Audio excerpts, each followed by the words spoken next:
Hello everyone, welcome to the new series. So this is 5 PYQ series, and from today we are going to discuss 5 PYQs from the last 4 years of your NABARD Grade A Phase 1. Okay, so we are going to discuss the 5 PYQs, then we are going to discuss the important themes, and we are going to connect the dots and identify the themes that are again important for your 2026 cycle. Okay, so yes, let's start with the first 5 MCQs, and we are going to start with the animal husbandry. Okay, so the first PYQ is in front of you. It is, as I said, it is from the phase 1 2025. So the first question is, which one of the following species is most distinctively associated with the practice of wallowing behavior as a thermoregulatory mechanism? So yes, we know the answer for this is buffalo and pig show this wallowing behavior. Okay, so what is wallowing? Wallowing is a natural behavior of certain animals like buffaloes and pig,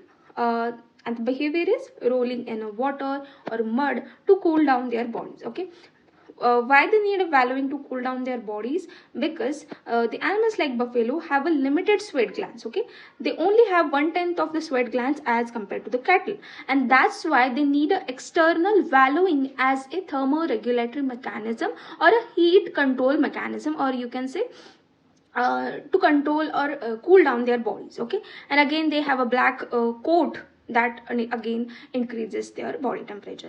So this wallowing has a different benefits. Okay, so first is a physiological relief, in that the wallowing stabilizes the pulse and respiration rate. Again, for the pig it improves the weight, and for buffalo it increases the milk yield. Okay, and so for that reason in the livestock management it is recommended to construct the wallowing tanks. Okay, it is an artificial wallowing setup for the animals in that particular farm, right? And if the wallowing tank mechanism is not possible, it is recommended to go for a misting and fogging system. So yes, let's talk about the second question. So this is again the PYQ 2025 phase 1. Okay, so the question is, in organized poultry production systems, the layer birds are reared for commercial egg production, right? And a layer hen shows a gradual rise in egg production after onset of laying, and it attains a distinct peak laying period, and thereafter exhibit a progressive decline in production. Okay, so this is first is broiler phase, then there will be grower phase, then there will be laying phase. Okay, in that again laying phase there will be a like a duration, or you can say it is going to show a graph, that is the egg production is gradually going to increase. It will attain a peak point, and then after that it will be decreased. Okay, and they are asking about this peak point and the age of the layer during that peak laying period. So the answer for this is 30 to 32. So whatever answer was between or in the range or near about 30 weeks was the right answer. Okay, so let's discuss the poultry production phases. We know that we already covered or studied about the grower, broiler and layer, but this time they asked particularly about the peak production, which we never studied. Okay, so add these points in your syllabus and the chart of your notes. Okay, so the first is, we know broiler, but which is for particularly the meat purpose, right? And the age interval is 6 to 8 weeks, right? So the bird can be of either 6, as we are rearing it for the meat purpose. Then there is a grower phase of between the age interval of 9 to 20 weeks. Okay, this is a no egg production phase where we are preparing that bird for laying after it attains that particular sexual maturity, right? So yes, then starts the onset of laying, that is 20 to 22 weeks. So laying will be started around 20 weeks of age, right? And then after that the peak production will be attained by the age of 26 to 30 weeks. Okay, the output will be around 90 to 95%. So remember, what the option that was near about 30 weeks was the right. So plus minus 2 होगा ही, क्योंकि जो भी final production of egg है वो depend करता है different factors पर. उसका न्यूट्रिशन कैसा है, उसका एटमॉस्फेयर, टेम्परेचर, उसका ब्रीड कौन सा, इस पर बहुत सारे फैक्टर्स पर ये प्रोडक्शन एंड सब कुछ वैरी होगा. इसलिए there is no one universal fix age और week of the peak production. It will be plus minus 2 weeks or plus minus even 5 weeks. Okay, so yeah, that's why they gave the options in the range, right? So yes, this was the right answer. Then the post decline phase.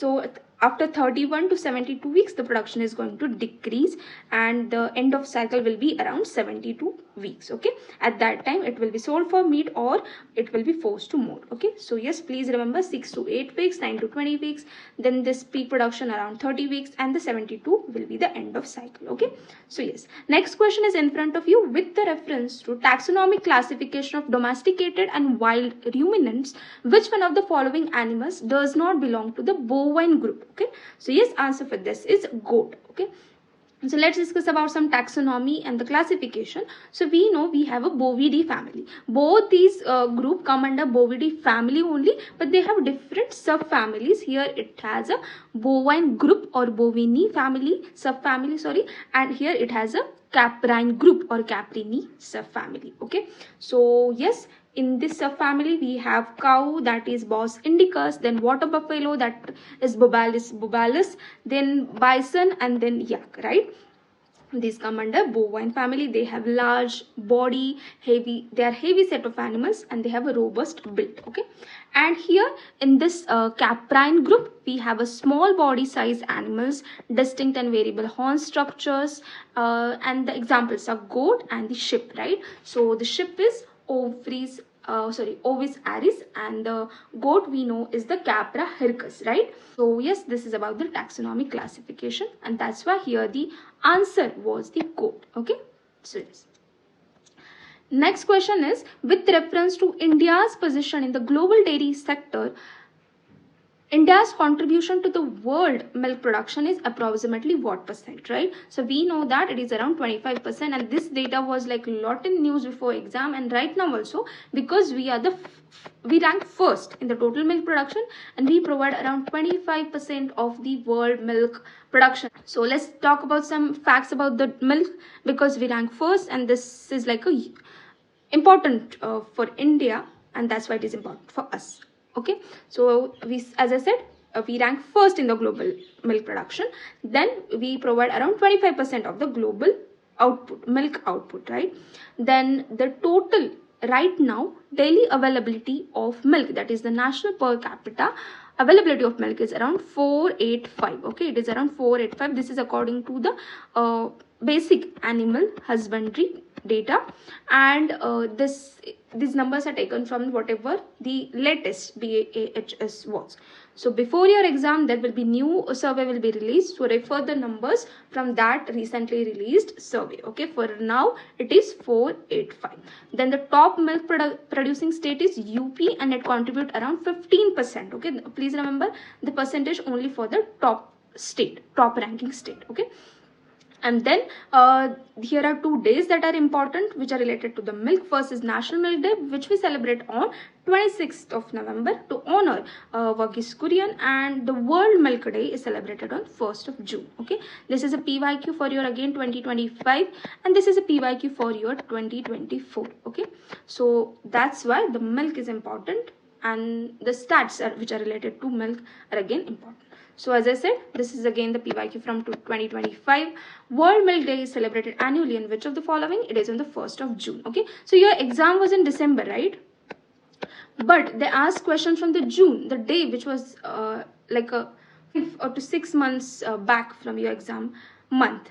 Why they asked? Because it is like a directly related to your agriculture or you can say environment data, right? So here are 20 days that are important because they are related to your syllabus. Okay, even though they will not be nearby your exam date, but we have to mark this up because as I said they are related to your syllabus. So first is the 10th of February World Purse Day, second is the 3rd of March World Wildlife Day, 21st of March World Forestry Day or International Day of Forest. Okay, then 22nd World Water Day, then 22nd of April Earth Day, then 24th National Panchayati Raj Day, then World Bee Day, 20th of May. This year around 2 questions were there in your prelims on this Panchayati Raj, PRI. Okay, what is their tenure and all. So this is again important topic for your prelims. Okay, then World Milk, yes, this was a PYQ for your 2025. June 1st World Milk Day. Then World Environment again was your PYQ for 2024 if I'm not wrong, but yes, it was there in your exam. World Environment Day, 5th of June. Then July 10th National Fish Farmers Day. Then 16th of September World Ozone Day. 18th of September World Bamboo Day. Then it is 7th of October World Cotton Day. 15th of October International Day of Rural Women. You know, this year 2026 UN declared this year as the International Year of Women, rural women farmer, right? That's why this is important, and this is again the important theme for your descriptive. Okay, then 16th of October World Food Day, then 21st of November World Fisheries Day, 26th of November National Milk Day, then 3rd of December Agriculture Education Day, 5th of December World Soil Day, and 23rd of December National Farmers Day. Okay. So thank you so much for watching. I hope you enjoyed this session, and please let me know in the comment section if you want a continuation of this series of 5 PYQs. Okay, so yes, best of luck for your examination. See you in the next session.